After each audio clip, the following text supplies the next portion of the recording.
Hello everyone and welcome to match number 3 of the first day of the Alliance Tournament 17, and this is going to look like an exciting match. We are having Platinum Sensitivity versus Exodus, and they both brought their flagships, so this can get a really expensive match. So Baza, tell me about the setups they brought.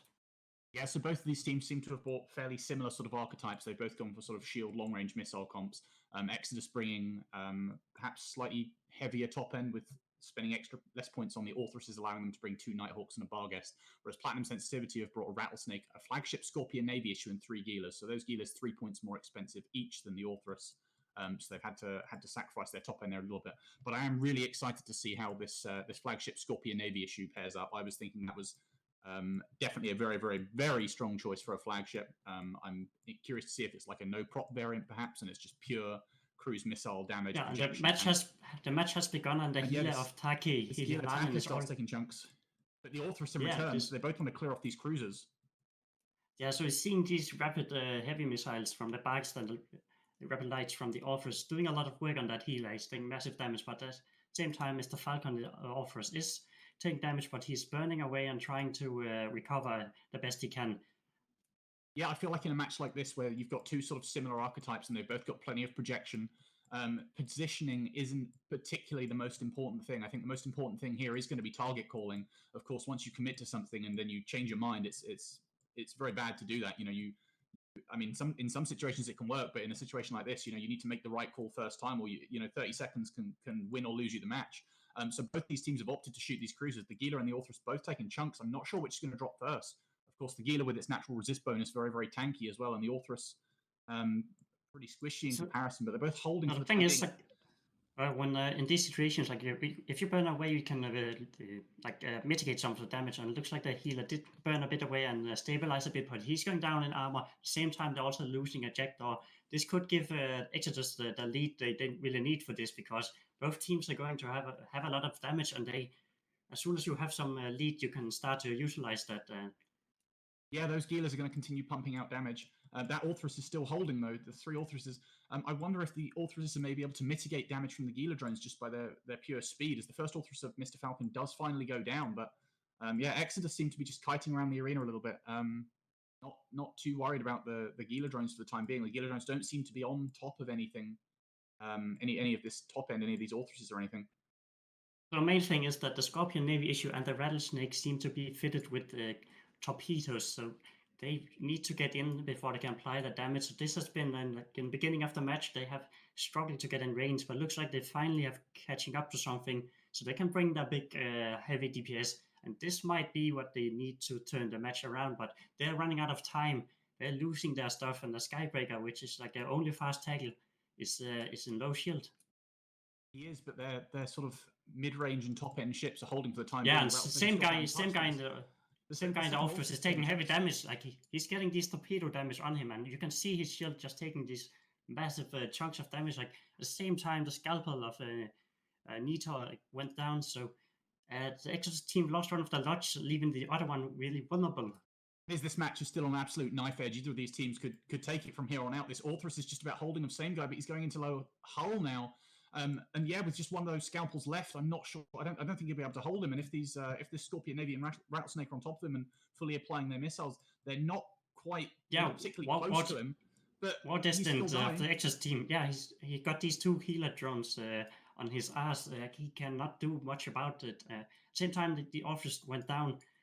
So it actually looks like Exodus is losing a lot of the damage. The healer of LT something is going down, but I think like the Platinum team did manage to turn this around. Oh, this match is still so close. They've traded back another Gila, so there's ships dying left and right here. But it's just staying so balanced for both these teams. But more importantly, Platinum Sensitivity still have both of those scalpels alive. And the more damage gets cleared from the field, which both of these teams seem to be doing, the more effective those scalpel reps become in sort of mitigating a fraction of that damage, if you will. And those scalpels still alive for Platinum Sensitivity are, I would assume, going to start coming into their own here as damage starts being wiped off the field with 2 of those Orthruses gone. But the flag Barghest, 2 Nighthawks, and no slouches for damage either. We're seeing both scalpels burning into Heineken in the healer, trying to get him some shield reps, and also the scalpels are taking damage. So it looks like there's a lot of spread damage from Exodus. You don't really want to do that when you rely on rapid missiles. But if they can take them down, it will be a huge lead. But at the same time, they're losing an Orpheus and a Jackdaw. And without those two ships, they are going to struggle to do anything about those scalpels. Yeah, I completely agree. These scalpels are really going to start to take the match away if they can't deal with them now. And it's, yeah, like only the Jackdaw and the Bifrost and the Orthrus can going to be able to apply to them particularly well. And this Orthrus of Verdict is taking chunks into armor now. But this Gila in return of Heinkel, Miz, this match is still so close. I have absolutely no idea who is going to win. This is incredible. Yeah, it's close. Both teams can potentially win. I think Platinum got a bit of a lead, and we're seeing that the Scorpion of Mark, it's the flagship Scorpion, is getting on top of the Nighthawk of Vuitton. So like he's almost in range for Scram. I think like once he got to Scram, that he has nowhere to go, and he's going to feel the pain with these torpedoes from this flagship Scorpido Navy issues. It can bling the launchers, it can bling the damage modules, it can do a lot of damage. Same time, Nightcap in the Scalper is taking much damage, so he needs to recover fast, otherwise it can be a huge loss from them. Yeah, I think that Orthrus was going to die anyway, but he may have boundaried. I'm not sure if he died just at the edge of the boundary or if he actually boundaried and that's what killed him. But that third Orthrus, yeah, he did boundary. Down. He does, yeah, correct. So yeah, these, like you said, this Scorpion Navy issue, as I was saying at the start of the match, I love these as flagships. I think the flagship rules give you so much capacity for tank and damage, and that is exactly what the Scorpion Navy specializes in. With 8 mid slots and a resist bonus, it is so tanky. And at this point, you know, 2 Nighthawks and a Barghest, I'm not even sure if they, even if they win, even if everything else was evaporated, I don't think they'd have enough time to kill the Scorpion Navy issue. This Vitone in the Nighthawk now is taking huge chunks for shield. Obviously, no scalpels left, so he's not going to be able to rep back up, and he's not long for this world. Yeah, and the Nightcap in the Scalper has stabilized. The Jackdaw of Deathwind had to burn away to save himself, and he's slowly regenerating shield as he's going back. But at this point, like I just feel like XVII team are lacking the damage to do anything to threaten them. Jackdaw is the only one who can threaten the scalpels that well, and it's at this point they don't have the damage. The big question is if they can save their flag Barghest. Yeah, he's just trying to. With 3 minutes left, it is going to be damage control here for Exodus, trying to keep this flag Barghest alive. Of course, the flagship rules mean if your flagship dies, you can't field it again, and obviously very expensive with all the restrictions. And we're seeing the stalk of Osat burning in to tackle that Barghest. I think he's scrammed. Maybe he got. I think the stalk got counter scrammed, but it looks like the Barghest is still taking a lot of damage. He's getting looted by the 2 other battleships, so he can't burn that long. At this point, I think it's safe to say that the Barghest is going to be doomed and he can't boundary. So this means that a lot of the loot from this ship, this is a top tier team, so they probably got some really good stuff on that Barghest. And the team who's going to loot it is going to get 90% of the drops since it's the Halloween event.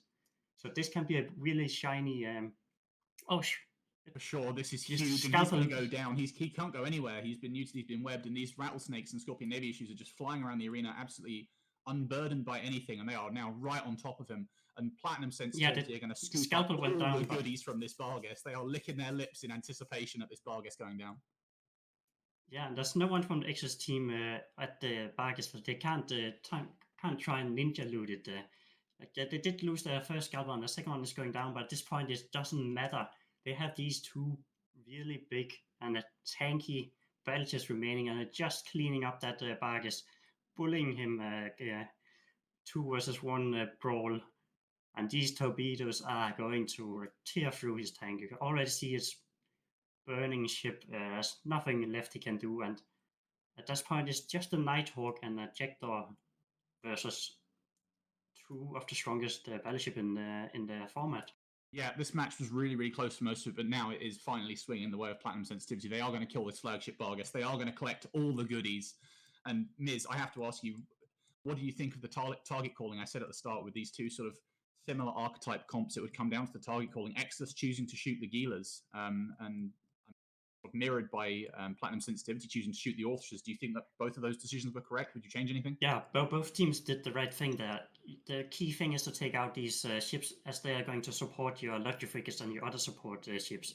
So by taking them down and taking out the Logi ships, it gave the Platinum Sensitivity a really strong lead. But I think the key thing for them, these brawling battleships needed to get on top of something. So this is very much a match about positioning, and they did the positioning well. They did manage to catch the Barghest, and they caught the other things as well, and they just rolled it down. Yeah, I wasn't sure if it might be like a no prop cruise Scorpion Navy, but having him just burning around, applying damage to everything. Yeah, and there was very little control on the Exeter side to sort of keep him pinned down and stop him doing and that Torp Scorpion Navy issue. So yeah, very very dangerous ship to have, unrestrained and flying around the arena. And now we're having GFs they're going to clean up GFs in local. and platinum sensitivity will the continue. Nighthawk just went down before the match ended, and yeah, they continue, and it's just going to be a flagship down and in the losers bracket, so that's going to be tough for them. And let's set it back to the studio.